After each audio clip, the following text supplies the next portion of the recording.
No último vídeo da Selic a gente falou, o Banco Central vai parar de subir, a taxa de juros. E de fato isso aconteceu. O Banco Central acabou de anunciar que, a Selic se manteve estável em 15% ao ano. E você vai entender porque este é um sinal para uma das maiores oportunidades das últimas décadas com relação a investimentos no Brasil. Então bora pro vídeo. Você vai perguntar, alguém, por que esse tanto de papel? Esse tanto de papel aqui, para te explicar o que está acontecendo. Mas eu vou separar este vídeo aqui, e toda essa papelada em 4 partes. O que é que eu vou querer te mostrar? Primeiro, você vai querer entender, obviamente, por que o juro parou de subir agora. Segundo, eu vou te mostrar o que aconteceu outras vezes quando a taxa Selic parou de subir. Ah, Gui, mas o passado ele fica se repetindo? Não, nem sempre ele repete, mas ele costuma rimar muito bem. Terceira, pergunta mais importante, tá? Você tá na cabeça com a pergunta errada. Então qual é a pergunta que você tá se fazendo? Quando a taxa Selic vai cair, Gui? Tô correto? Correta? Tá errado, errada. Por quê? Porque o que mais importa para você, para saber o quanto de dinheiro você vai ganhar, e se você vai ganhar bastante dinheiro, é quanto a taxa Selic vai cair? Esta é a pergunta mais importante. Ah, Gui, mas eu quero saber se vai cair daqui a 1 mês, 2 meses, 3 meses, 6 meses. Isso é o que mais importa para mim. Vou te mostrar que você tá errado, hein? E depois de tudo isso, eu vou te mostrar com 3 cenários possíveis de acontecer daqui para frente, o que pode acontecer com o seu dinheiro. Os mais prováveis são esses dois aqui, Primeiro, você pode ganhar um bom dinheiro. Ou Gui, vai encher o bolso de grana? Não, você vai ganhar um bom dinheiro, tá? Vou te mostrar o que precisa acontecer para esse cenário aqui de fato ocorrer. Segundo, você pode ganhar muita grana mesmo. Eu vou te mostrar o que precisa acontecer para que você de fato ganhe muita grana com esse cenário agora que a gente tá vivendo. E o terceiro, que eu vou até colocar vermelhinho aqui, um cenário que pode fazer você perder dinheiro. Ô Gui, mas o que precisa acontecer para eu perder dinheiro? Vou te explicar. Calma, tô muito ansioso,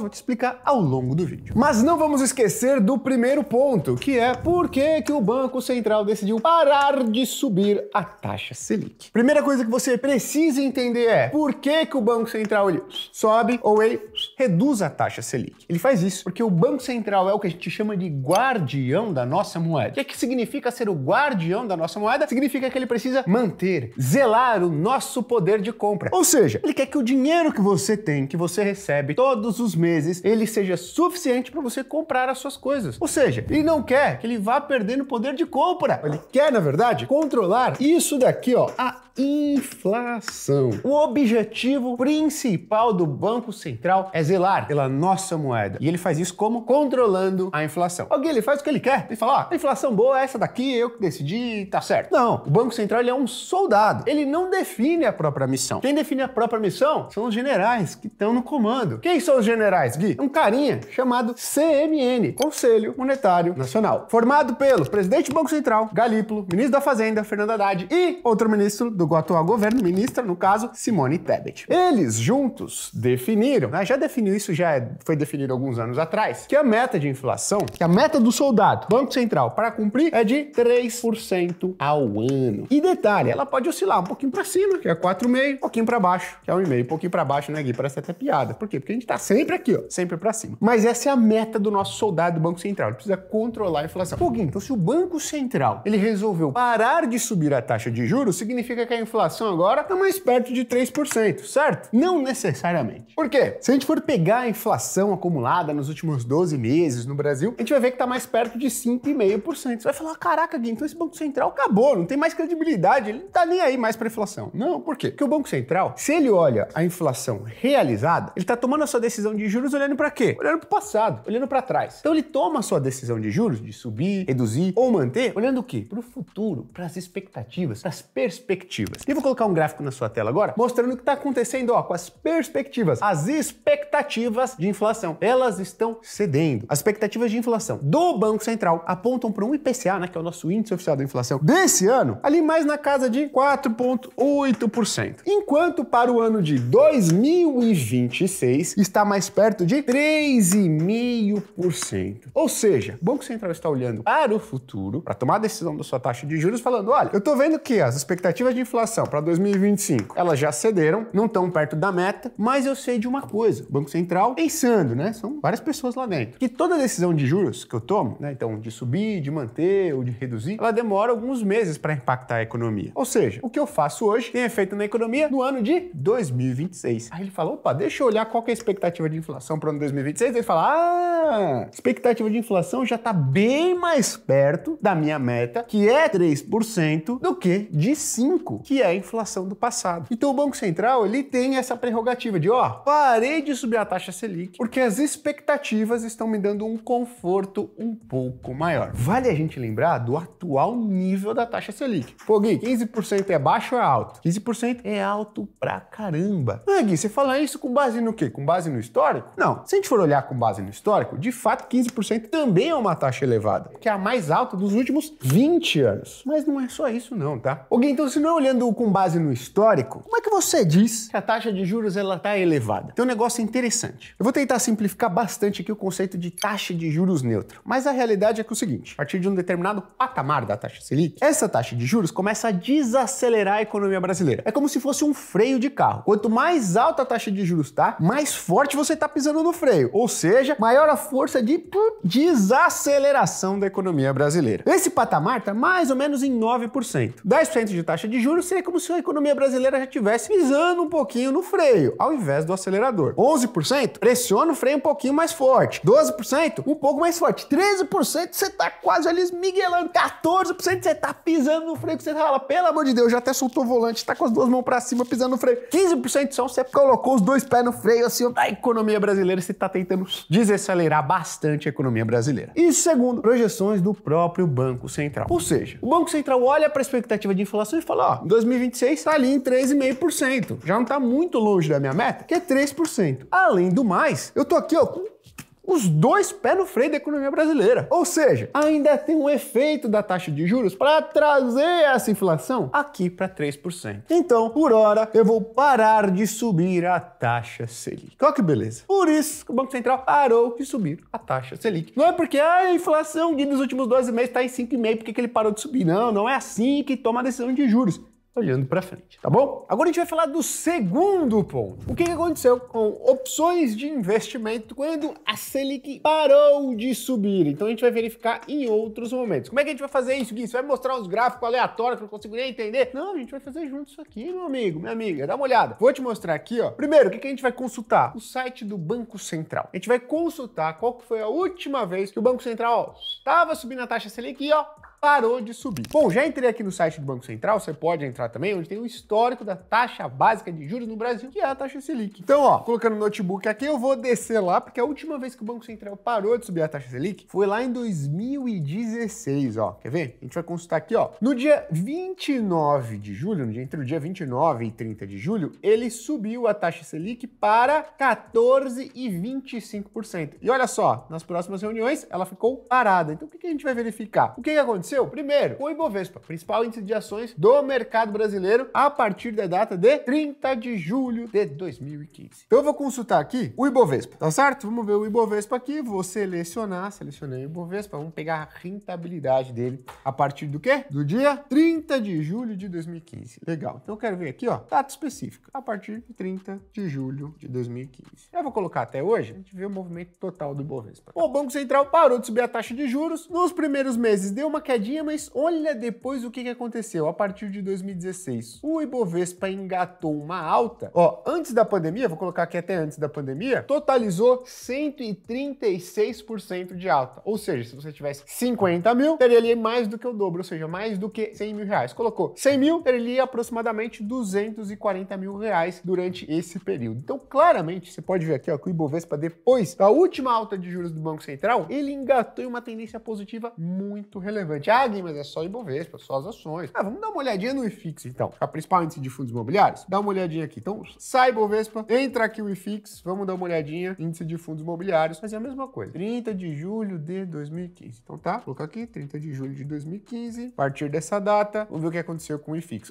opa, movimentação semelhante. Ele teve uma quedinha aqui, ó, até nos primeiros meses, mas nada de muito relevante, e depois engatou uma tendência de alta muito forte, tendo até antes da pandemia chegado ali no seu pico de valorização de 121%. Isso em um período, ó, a gente tá falando aqui de menos de 5 anos, tá? Então uma alta muito significativa. E detalhe, tá? Dentro do Ibovespa, tem ações que se valorizaram bem mais do que o índice, né? Ou seja, mais de 100, 200, 300 e até 400%. Ah, Gui, mas isso aí é só small caps. Não, eu tô falando de grandíssimos bancos, que inclusive temos na carteira da Finclass nesse momento e que acreditamos que é uma excelente oportunidade para você comprar. Ah, Gui, então é o Banco do Brasil. Não, tem vários outros papéis que estão na nossa carteira que se valorizaram bem mais do que 200, 300% no último ciclo, que a gente tá tão otimista quanto naquela época, tá? Aí você deve estar pensando, pô, Gui, então eu só posso ganhar dinheiro em fundo imobiliário, em ação? Peguei aqui um título público, Tesouro IPCA 2035. Dá uma olhada aqui, ó. Em 2015, ele tava mais ou menos 670, 680 reais. Dá uma olhada aqui, ó, no final de 2019, começo de 2020, qual que era o valor de cada título individual? Mais de R$2.000. Ou seja, bem mais do que triplicou o valor investido. O que isso nos mostra? Nos mostra que a última vez que o Banco Central parou de subir a taxa de juros, que coincidentemente é um valor muito próximo do que a gente está hoje, foi um excelente momento para você comprar ações, fundos imobiliários e títulos de risco de renda fixa. Ah, Gui, mas naquela época não estava tão difícil quanto que é hoje. Não é, meu amigo? Tava muito complicado, muito difícil sim. O Brasil tinha acabado de vir de um ano de inflação acima de 10%. Hoje o Brasil tem um problema fiscal, tá todo mundo discutindo, como naquela época era muito pior. As pessoas estavam falando que não adiantava mais o Banco Central subir a taxa de juros, que a única maneira do Brasil sair do problema que ele tinha se metido era arrumando as suas contas públicas. Então sim, naquela época estava tão complicado ou mais do que hoje, tá? Então você tem que entender uma coisa, taxa Selic não chega a 14, 25, 15% e você vê essas oportunidades quando tá tudo tranquilo. Você precisa ter o sangue frio, você precisa ter a consciência de que isso só acontece nesses momentos de estresse. Cabe a você aproveitar essa oportunidade ou não. Mas você deve estar se perguntando, nossa, Gui, só do Banco Central manter a taxa Selic, então a gente conseguiu ter esse desempenho brilhante nos ativos de risco no Brasil? Não, né? Depois do Banco Central ter mantido a taxa Selic ali em 14,25 por vários e vários meses, até mais de um ano, ele iniciou no final de 2016 um ciclo de corte de juros, tá? E foi esse período de estabilização que deu oportunidade para você comprar bons ativos a bons preços, a gente viu. Ações, fundos imobiliários, ativos de renda fixa. Mas o que fez eles se valorizarem mesmo foi o quê? Foi o corte da taxa de juros, o corte da taxa Selic. Então o que faz os ativos de fato se valorizarem bastante é, ó,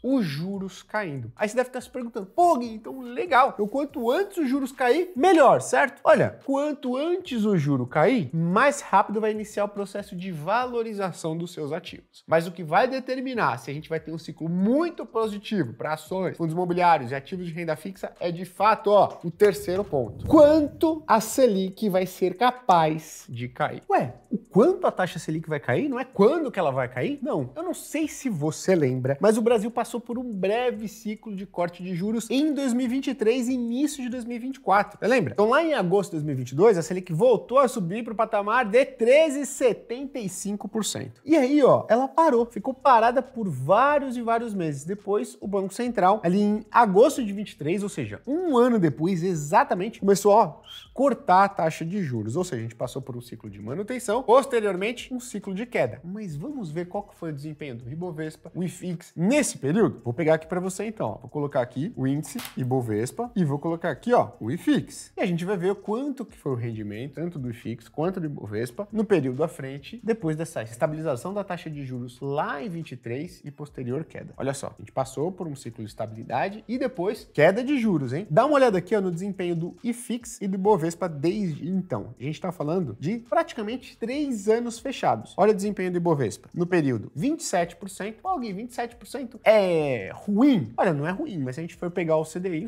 trouxe uma rentabilidade maior do que essa. O IFIX, o índice de fundos imobiliários, 22%. É tenebroso? É tenebrosa a valorização? Não, mas de novo, é pior do que o CDI. Então, a gente precisa entender que ali em 2023 a gente passou por um ciclo de corte de juros. O juro saiu de 13,75, ó, e foi para 10,5. Ou seja, caiu pouco os juros no Brasil, muito menos do que o ciclo de 2016, tá? Então, o que a gente precisa entender? Que o que vai definir se a gente vai ter um bom ciclo de valorização das ações, dos fundos imobiliários, dos títulos de renda fixa, não é quando o Banco Central vai começar a cortar a taxa de juros, mas é o quanto ele vai cortar. No ciclo de 2023, 2024, a taxa Selic saiu de 13,75, foi para 10,5. No ciclo de 2016, 2020, desconsiderando o período da pandemia, tá? A taxa Selic saiu de 14,25 para 4,5%, ou seja, uma queda muito mais relevante. O que vai definir se a gente vai ganhar bastante dinheiro ou menos dinheiro nos próximos anos é quanto a taxa Selic vai poder cair e não quando a taxa Selic vai cair. Então não fica se preocupando se a taxa Selic vai cair daqui a 2 meses, daqui a 3 meses, daqui a 6 meses. O que você tem que entender é se o Brasil está caminhando para um cenário onde vai ser possível cortar muito a taxa de juros ou cortar pouco a taxa de juros, tá? Então, na verdade, aqueles cenários do ponto 4, que é desenhar para vocês, ou seja, o quanto que a gente pode ganhar nesse ciclo aqui, né, de mercado, se é um bom retorno, se é um excelente retorno, ou se é um retorno ruim, ou seja, a gente pode inclusive perder um pouco de dinheiro, que vai determinar esses cenários aqui, ó, é o quanto que a taxa Selic vai cair nos próximos meses e anos, beleza? Ô Gui, mas o que vai determinar se a taxa Selic no Brasil ela vai poder cair bastante para a gente ter um retorno excepcional, se ela vai poder cair um pouco, igual no último ciclo, a gente tem um retorno ok, ou se inclusive ela nem vai cair e quiçá se ela vai ter que subir novamente, o que vai determinar isso? Ah, meus amigos e minhas amigas, é o que estão falando pra caramba aí nos últimos tempos, que é com relação ao fiscal brasileiro. O que é o fiscal brasileiro? É um cara que tá verificando os preços ali no mercado, é fiscal do Sarney? Não, tem nada a ver. Fiscal significa a relação das receitas e despesas e da dívida pública brasileira, tá? Então, quando a gente fala, Brasil tem um problema fiscal, a gente tá falando de um problema de endividamento. Ah, Gui, então significa que a dívida do Brasil, ela é muito alta? Não necessariamente, tá? Ela é alta, mas um problema fiscal, por si só, não se caracteriza por uma dívida muito alta. A dívida pública brasileira com relação ao PIB, tá vendo na sua tela agora? Saiu lá de mais ou menos 50% em 2013 e agora está se aproximando dos 80% do PIB. Ou seja, a dívida pública no Brasil, nos últimos 13, 14 anos, cresceu e cresceu bastante, tá? Só que qual que é o grande problema? Pra gente dizer que o Brasil ele tem, de fato, um problema fiscal. A grande preocupação é que os economistas, né, eles fazem diversos cenários, estimando a arrecadação e gasto público e tudo mais, que eles não conseguem chegar em uma projeção no futuro, onde a dívida pública brasileira, ela vai, ó, se estabilizar. Se os economistas conseguissem fazer uma conta, conseguissem fazer uma projeção e falando, olha, a dívida pública no Brasil vai se estabilizar, não é agora, mas é em 3, é em 5, é em 10 anos, a gente não ia ter um grande problema fiscal. O grande problema fiscal, ele se dá por quê? Porque a nossa dívida cresceu muito e, além disso, a gente tem um grande problema que é, os economistas fazem a projeção da dívida e ela só faz isso aqui, ó, só faz subir, sai do gráfico, sai da lousa. Ah, Gui, quem tá falando isso? Quem tá falando isso não sou eu. Quem tá falando isso é o Josué Pellegrini, que é o meu professor lá do mestrado, que é um dos maiores especialistas em finanças públicas do Brasil e criou 3 cenários de endividamento público no Brasil daqui para frente. O que muda esses cenários, Gui? Esses cenários é o que a gente desenhou lá, que pode dar uma boa taxa de retorno, uma excepcional taxa de retorno ou um retorno ruim. E tudo vai depender do quê? Da dívida brasileira nos próximos anos. Então olha só, tem esse gráfico aqui que o Pellegrini ele preparou e ele mostra qual que vai ser o nível de dívida do Brasil com relação ao PIB se nada for feito. Se nada no Brasil for feito nos próximos 10 anos, nós vamos chegar numa dívida PIB na casa de 103%. Ou seja, se a gente não buscar cortar gastos, se a gente não buscar reorganizar algumas coisas no orçamento público brasileiro, se a gente não buscar fazer nada, daqui a 10 anos, ó, a gente vai estar devendo 103% do PIB brasileiro. E aí o que vai acontecer? O cenário ruim vai se materializar. Então não espere grandes taxas de retorno se isso aqui acontecer. Vai ser muito difícil, tá? A gente pode esperar uma taxa de retorno bem comedida e alguns ativos de risco, algumas ações, fundos imobiliários, até desempenho negativo. Mas tem um outro cenário que o Josué, o Pellegrini, ele coloca que é um cenário base. O que é o cenário base? Que alguma coisa precisa ser feita. Aí já tem gente falando, ah, Gui, que o governo A, B ou C não vão fazer nenhum mínimo. Pessoal, a última vez que nenhum mínimo foi feito foi lá no governo da Dilma. O que a gente viu? A gente viu algumas coisas, né? Inflação acima de 2 dígitos por ano, o Brasil entrando em uma recessão, queda de PIB por 2 anos consecutivos, a maior queda de PIB de um país nos últimos 100 anos que não estava em guerra, e as pessoas envolvidas naquele governo politicamente morreram, não são eleitas nem mais para síndico, ou seja, eles podem ter aprendido uma lição. Então, o mínimo, o básico, pelo menos, a gente acredita que vai ser feito. Não sou só eu, mas também um dos maiores especialistas em finanças públicas do Brasil, que é o Josué Pellegrini, meu professor lá no mestrado, professor de finanças públicas. E se o básico for feito, não é que a dívida pública no Brasil, ela sai dos 80% atual e ela vai cair. Não, mas pelo menos ela vai se estabilizar perto de 93% do PIB daqui a 10 anos. Esse é o cenário básico. Se os economistas conseguem fazer algumas contas e enxergam uma estabilização, mesmo que em um patamar um pouco mais elevado, a taxa Selic pode cair um pouco mais e os ganhos, ó, podem ser bem bons, bem positivos. Ô, Gui, igual ali 2016, 2019? Não. Porque não sei se você lembra, mas lá em 2016, uma coisa foi aprovada. O que era isso, Gui? Uma regra fiscal. Ela mostra como que um país ou um governo, ele vai equilibrar o que ele arrecada e o que ele gasta. Na época, foi aprovado um negócio que você talvez conheça, chamado teto de gastos. Então, o teto de gastos era uma regra bem rígida, ou seja, impedia que os gastos públicos brasileiros crescessem numa velocidade acelerada. Isso trouxe o quê? Isso trouxe uma perspectiva de estabilização da dívida pública brasileira. Então, uma regra fiscal mais rígida permitiu que a taxa Selic, ó, saísse de 14,25% ao ano e fosse para 4,5%, isso desconsiderando o período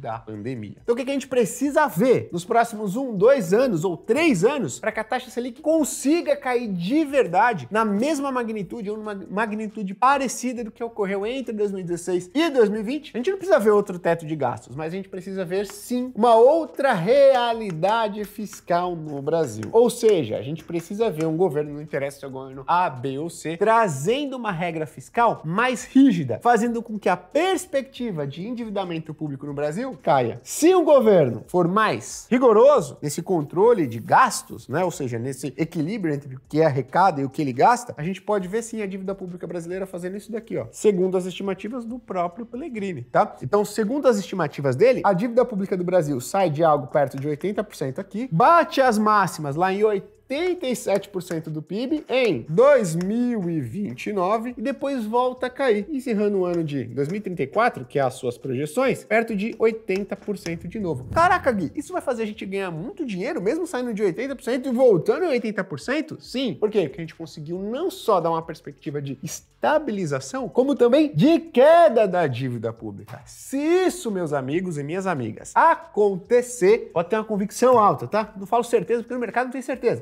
Pode ter uma convicção muito alta que os ativos de risco, ações, fundos imobiliários, renda fixa vão entregar muito dinheiro. Aí você vai falar, pô, Gui, mas tem eleição no ano que vem, né? E aí, como é que fica a eleição aqui, ó? Bom, o mercado ele é muito cético que o atual governo, se reeleito, ele aprove uma regra fiscal muito rígida, que faça isso daqui, né? Ó, estabilize e depois faça a dívida pública cair, tá? Então, o melhor que o mercado espera com o atual governo reeleito é isso daqui, ó, que a gente entregue uma estabilização da dívida pública lá nos próximos 10 anos na casa de 93%. Ô, Gui, é um cenário que vai fazer a gente perder muita grana? Não, é um cenário que vai fazer a gente ganhar pouco, tá? Você não vai encher grana no dinheiro, muito provavelmente você não vai mudar o patamar financeiro com a valorização que você obteve nesse ciclo, mas vai ganhar um dinheirinho. Agora, o mercado é muito mais convicto que uma boa valorização possa vir com um novo governo. Um governo, uma pessoa que já fale sobre os problemas fiscais do Brasil desde agora. Então a expectativa é que uma pessoa nova, se eleita, faça um ajuste fiscal bem mais rígido. E aí ele consiga fazer isso daqui, ó.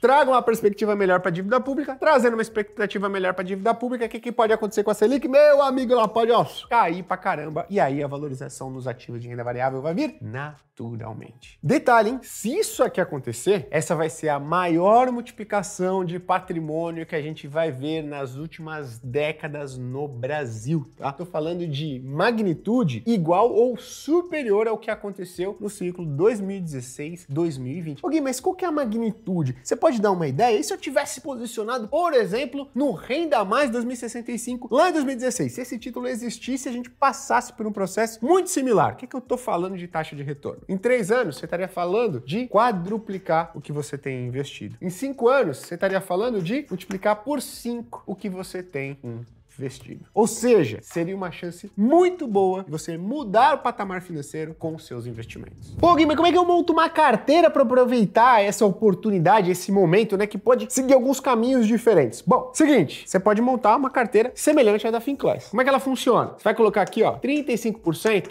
em renda fixa, 15% em fundos imobiliários. Vai colocar outros 15%, não liga pra pizza não, tá? Tá desenhado meio feio aqui, ó, em ações. 23% da sua carteira, você tem que ter, Gui, mas 23, pode ser 20, tudo bem, mas dá uma olhada aqui como é que funciona ela basicamente, tá? Em ativos internacionais. Gui, mas a oportunidade principal não tá aqui dentro? Tá, mas é importante você ter uma parte que, caso alguma coisa dê errado, aquele cenário negativo ele aconteça, uma parte da sua carteira esteja protegida, que inclusive ela vai se beneficiar em um cenário negativo, tá? E, além de tudo, você tem que ter um pouquinho, que é 12% dos multimercados. Multimercados também te ajudam a se proteger em um eventual cenário negativo. Gui, mas será que essa carteira aqui é a melhor para eu aproveitar um momento muito positivo de mercado, caso aquele cenário ele se concretize? Ou, se um cenário não muito bom ou ruim aconteça, também me proteger? Sim. E por que você está falando isso? Com base no quê? Porque no último ciclo de queda, no pequeno ciclo de queda, entre 2022 e 2023, essa carteira aqui, ela já foi suficiente para superar os principais índices do mercado brasileiro. Ibovespa, o IFIX e até o CDI. Inclusive, tem assinantes nossos aqui, ó, que vou deixar alguns depoimentos, que conseguiram superar até o S&P, que é o principal índice de ações dos Estados Unidos, tá? Se você montar uma carteira bem semelhante a essa, você vai conseguir ter bons retornos. Você pode tentar montar essa carteira sozinho, eu acho que você pode conseguir um bom resultado, ou você pode, além de montar essa carteira, ó, contar com a ajuda dos analistas da Finclass para selecionar os melhores fundos imobiliários, as melhores ações para esse período, os melhores ativos de renda fixa e assim sucessivamente, porque você vai ter a convicção de que um analista profissional com mais de 10 anos no mercado financeiro vai selecionar as melhores opções para você lá dentro. Isso vai fazer com que você não tenha um bom retorno, mas que você tenha um excelente retorno. E, além de tudo, você vai estar muito mais amparado, vai conseguir tirar suas dúvidas, assistir live, para caso você tenha algum receio, algum medo de se está no caminho certo ou não. Pode tirar dúvida com os nossos moderadores dentro da comunidade para ver se você está fazendo a coisa certa, comprando a ação certa ou não, tá? Gui, será que eu preciso vender? Você vai ter tudo isso dentro da plataforma da Finclass. Se você quer se preparar para esse momento agora, você pode montar uma carteira assim. Se você quer se preparar da melhor maneira possível e contar com um time de mais de 15 analistas de investimento, para além de montar essa carteira, aproveitar as melhores oportunidades dentro de cada uma dessas fatias, você precisa assinar a Finclass aqui embaixo. Vai lembrar que na Finclass você não vai pegar só uma carteira de investimentos recomendada para o nível de patrimônio que você tem. Você ainda vai ter mais de 70 cursos completos de investimento, comunidade para tirar as dúvidas, as lives diárias com todos os analistas de investimento da Finclass e muito mais, tá? Ou seja, é um negócio muito completo. E olha só, se você for procurar fora uma solução que te ofereça carteiras de investimento recomendadas completas de todas as classes de ativos, uma comunidade para você tirar todas as suas dúvidas, lives diárias, 70 cursos completos de finanças e investimentos, você não encontra por menos de R$3.000. O preço normal da Finclass é R$ 79,90 por mês. Mas para você que assistiu esse vídeo até o final, aprendeu tudo até aqui, você vai ter 30% de desconto, ou seja, vai pagar aí, ó, mais ou menos R$55 por mês para ter acesso a tudo isso. E detalhe, você pode estar pensando, pô, Gui, mas não tenho certeza se é para mim, será que vale a pena ou não? Você tem 7 dias gratuitos para testar a nossa plataforma. Assinou? Não gostou? Pede o dinheiro de volta dentro desses 7 dias que nós te devolvemos e tá tudo certo. Então, entre para a maior e melhor plataforma de finanças e investimentos do Brasil. Eu tenho certeza que você não vai se arrepender, assim como os mais de 120 mil assinantes atuais da Finclass. Tô te esperando, hein? Um abraço!